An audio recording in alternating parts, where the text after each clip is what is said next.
If I was doing business again, what would I do differently? What would I do? Okay, the same. Nothing the same. Okay. What I would do differently is, I think initially when I started, I focused too much on my competition. Yeah. And I tried to more so mimic, like, okay, this particular company is doing well, this particular brand is doing well, so let me just, take bits and pieces from over here and bits and pieces from over there, and then try to create something over here. I wouldn't do that again. And the reason why I say that, okay, well, first thing, it's normal to do that. When you are starting a business, you're inspired by something, right? You're inspired from somewhere. And it could be an already established business. It could be a established brand. Because, I mean, it's two different things to me. Some people are in business to be in business. Some people are in business to be a brand. So, what I wouldn't do if I was to start all over again or even start a new company from here, I just would focus more so on what are my true core aesthetics and not worry so much about what do people think. At the end of the day, this is one thing I can say that I'm learning from other owners that carry my products. My air freshener sprays are carried in many convenience stores, many gas stations, locally in the state of Georgia, and because I'm in the Atlanta area. But one thing that I've learned from them is just be true and authentic to what my brand is. And another thing that I learned from some of them that did not pick up my brand was, and it wasn't because my product wasn't good, it was just because price point. And they rather, keep at a less expensive price point than to add a higher price point. And what I learned is, as a business owner, how do I want to say this? We tend to just put the nail in the coffin on everything before we let the consumer, make the choice. We're obviously all in business when whether we're selling products or rather it's a service to sell to consumers. So one thing I've noticed by some business owners, some gas station owners that did not pick up my line, it was, we like your product and we think that it's probably even better than what we're already carrying, but we don't like the price point, and we think that our customers won't like the price point. But some of their customers are my customers. And the reason why I can tell you that is because I first target areas where I know my customers are. I know because my customers tell me. They'll say, although I love ordering online because I like to receive a box in the mail, I mean, it would be great if your sprays were at my local Shell gas station up the street from my apartment. So because I know that my customers are in your area, and they pay my price point, I know it's not a problem. But see, they don't know that, so they'll put the nail in the coffin and not make a little bit more money their own self, So the biggest thing is, don't be open. I don't think initially I was open. It was just like I knew what I wanted, I knew how I wanted to do it, and then that was that. And now I'm kicking myself because I'm having to rebrand and I'm having to be more open as a designer to what the consumers are wanting, and just in general to what I'm just more open. Even just about everything from the type of product offerings. Now I do surveys. I'll ask my customers, what is something you would like to see next? What type of scent would you like to smell? Whereas before, I was like, this is what I'm offering, and that was it. So I find it to be fun, too, being that way, because now I'm actually, in a relationship with a lot of my consumers, because they tell me the only way I've been able to grow is because of them. They tell me what they're looking for, and it's important for me as the product maker and designer to deliver. So just be open. Yeah. Be open. Don't worry about your competition. Always know that there's money to be made for everyone, because it's Yeah. so much business out here in this world. One brand can't take it all. So don't worry about what the next person is doing. Just stay in your lane and, Yeah. do what, I like that. Staying in line. yeah, just stay in your Yeah. lane and go your speed. I think, I hate to say it, social media is like a blessing and a curse, because Yeah. when we go onto social media, we will see, this is another thing that I would say don't do when you are starting a company, is go on social media and start comparing yourself, start looking at other Yeah. brands. And of course, you're going to have some brands that say, oh, I just made 100 sales today. And then the next day I made 500, and this is on a daily basis.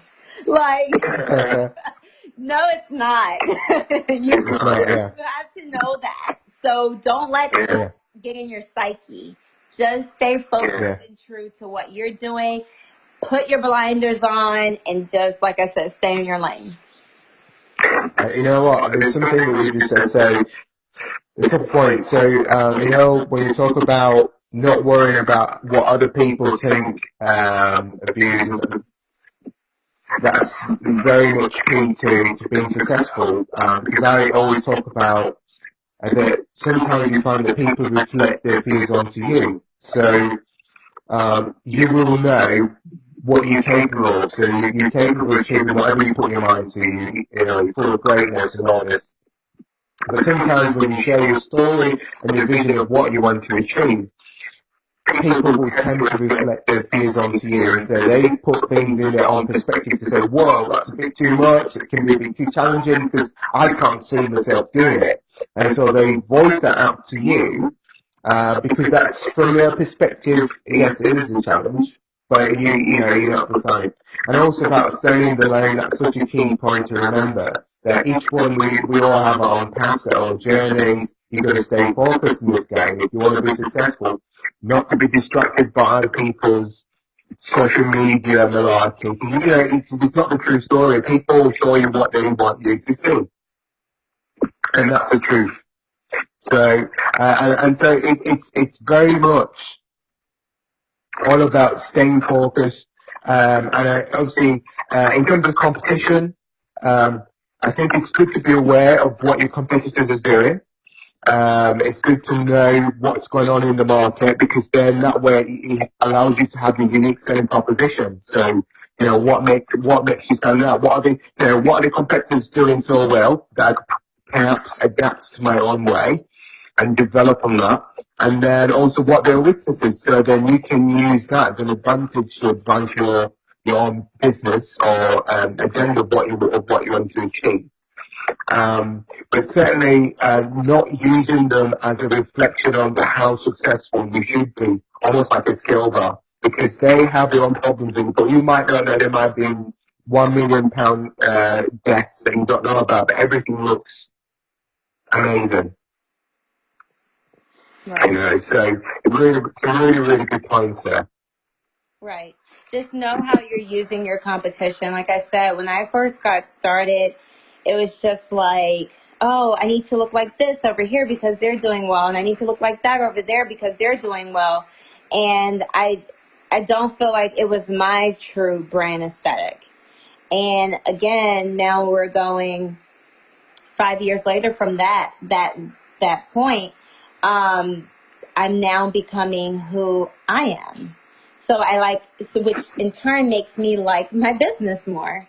Because if you're someone that you're not, then you gotta understand that's someone that you're not. They're happy with who they are. You're not happy with who you are because you felt like you're something needed to look like this, like them, or over here something needed to look like that, and it was never really you. So I'm just at a good place where I can say aesthetically, where I'm not afraid. And the biggest thing too in trying to find my identity everywhere else but within here was, I guess, it was the lack of confidence. It was, and I'm just being very honest, it was the lack of confidence, and it was just the being worried about what do people think about you. You know, what do people think about me? What do people have to say? You know, every time I initially did something and I could have gotten 5 yeses, and if I got one no, it would just be like, okay, I got to redo it. You know, as opposed to, like, you know what? I'm going to stick with this because this is what sets me aside in an already oversaturated market that I'm in. This is what sets me aside and my brand, and I'm just going to stick with it. And, you know, develop it from there. You know, you cannot be okay with not being able to please everyone. I mean, that's just life. That's not even just business. You can't please. I mean, I have a 2-year-old. I don't please him every day. He throws a tantrum a few times a day. So that was That's incredible. So how do you find it being a single mom and running full-time business? well. It's it can it's fun and it can be very challenging. I like to call myself I am a full-time mom and I'm a full-time single mom and I'm a full-time entrepreneur. But I know people say, well, how can you be both? Not enough hours in a day. Well, when I say I'm a full-time single mom, that simply means I'm hands-on. So my son's in swim lessons, I'm there. I drop him. I drop him off at every swim lessons. Even if I have a laptop with me to get out some emails, I'm there. I'm watching. I'm seeing what the coaches are doing. I'm hands-on. You know, I'm very involved in his school. I'm mommy and daddy, so I go outside, you know, I pick up ants, grasshoppers, we play in the mud, I do, I'm hands-on with my child. I don't shove them off anywhere. When I have to fulfill orders and I have to get in the kitchen and I have to whip stuff up, I am slowly but surely showing him with the safety things, you know, the things that I feel is safe for him to do. I'm slowly but surely teaching him. You know, that's a way of us bonding as well.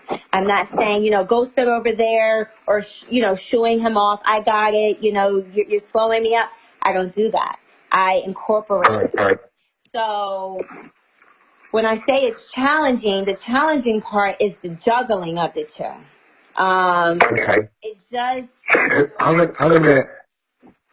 So, single moms, if you're listening to this, and anybody actually, this is one of the key points. If you're thinking about, if you're running your own small business, thinking about, this is a really key important thing that Diamond is just about to talk about. Feel free to ask, by the way, questions on the comments box, and we'll try and answer them. Carry on. Sorry, I had to put that in. No, it's okay. But it's the challenging part is just the juggling of the two. You know, again, he's 2 years old, so he's a sponge. So he's adopting just about everything he sees, and it's having the patience, having to take the time to teach, to learn. Then at the same time, having to, I deal, with customer service. Then I have accounts. I'm constantly having to nourish, and then I have a lot of online orders that I'm fulfilling. So what I've had to do is recently hire help so that I can be efficient with both. So I have my parents. So my parents are very involved in helping me. But again, I pretty much take on all my own responsibilities. So I'll have them help me sometimes with certain things with him, but for the most part, I pretty much do everything with him. As far as hiring help, is in my company. As I'm growing and expanding, I can no longer be that one woman show. I have to, I just hired a marketer. She's excellent, Miranda. I've hired like a part-time assistant to help me out with some things. I have a lot of contractors. I just, I can't do it all by myself anymore. And I'm happy for that. Amazing. That's amazing. That's really, really incredible. Well, I'm conscious I've only got a couple of minutes to hold you. So, in terms of the advice that you would give to people that want to start up, what three things would you say? That want to start up. Okay, let's say starting up and already doing stuff. Say that one more time. Let's say what? So, any of the people that either wanted to start up a business or they're already doing stuff. Okay. Well, the first thing I would say, the very first thing before you even start, is don't be afraid of the risk. Okay. So I think this is something I was telling my brother because he's in the middle of starting his enamel company, pens, the little cool pens you put on jackets. He started it, but one thing I find is being afraid of the risk. When you are in business, you pretty much, if you're going to do it and you're really going to dive into it and be fully invested and involved, you just have to be prepared for the risk that comes along. It is not like a 9-to-5 corporate or even a non-corporate, but 9-to-5 job where you know that you're constantly going to get a paycheck a certain time of the month to pay your bills. That's not how entrepreneurship works unless you have inherited money or you have a huge, huge loan, business loan. It just doesn't work that way.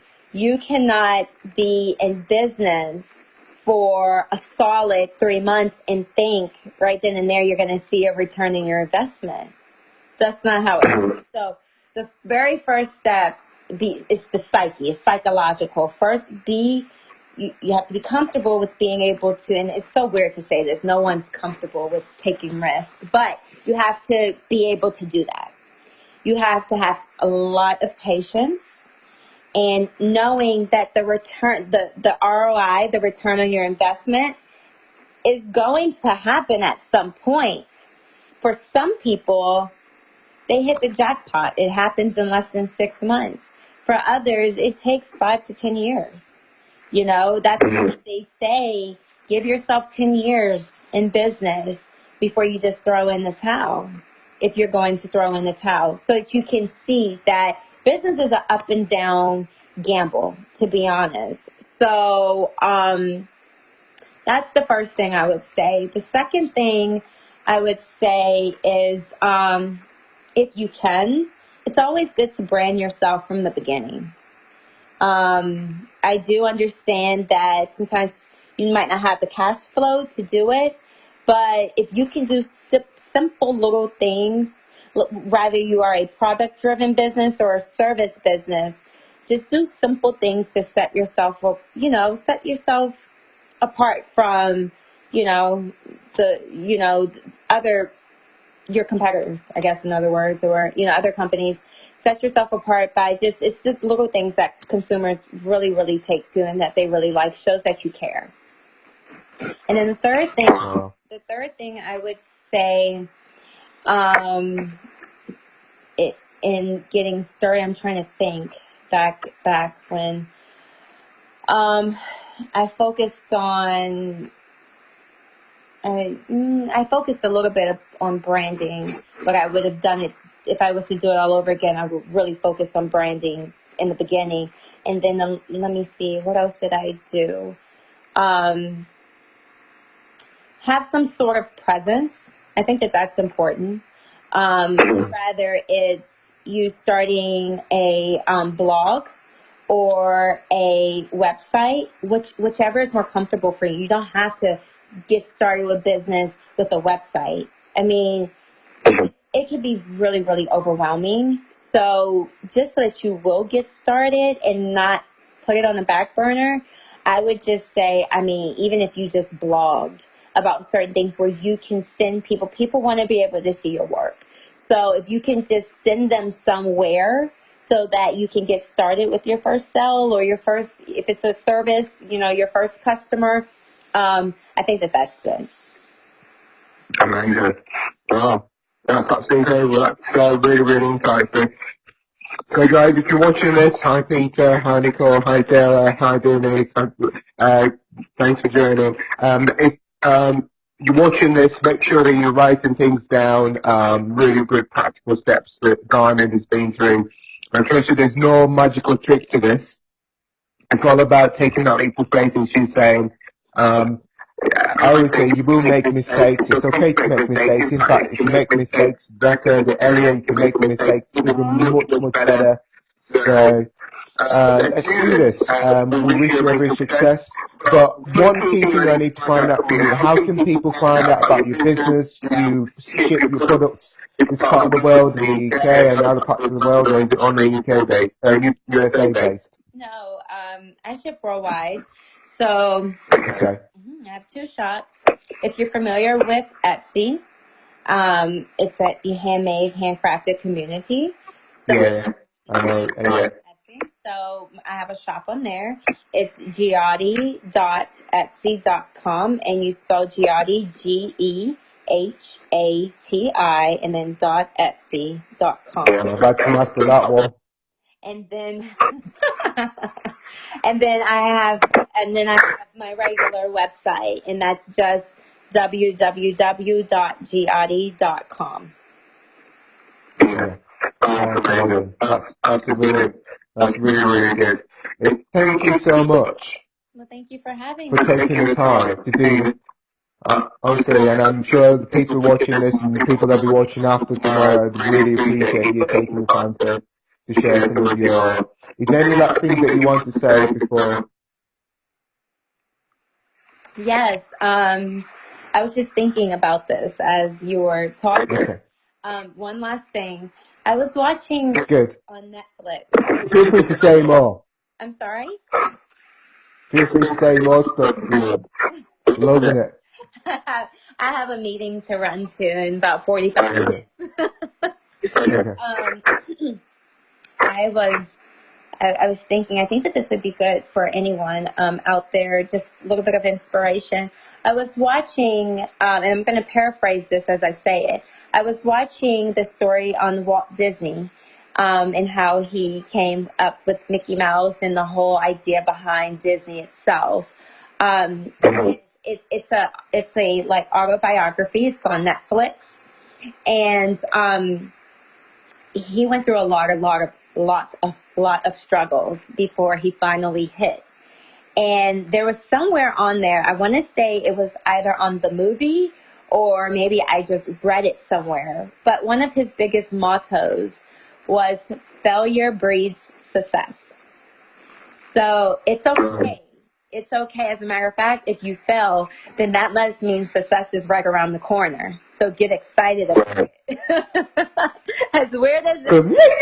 Yeah.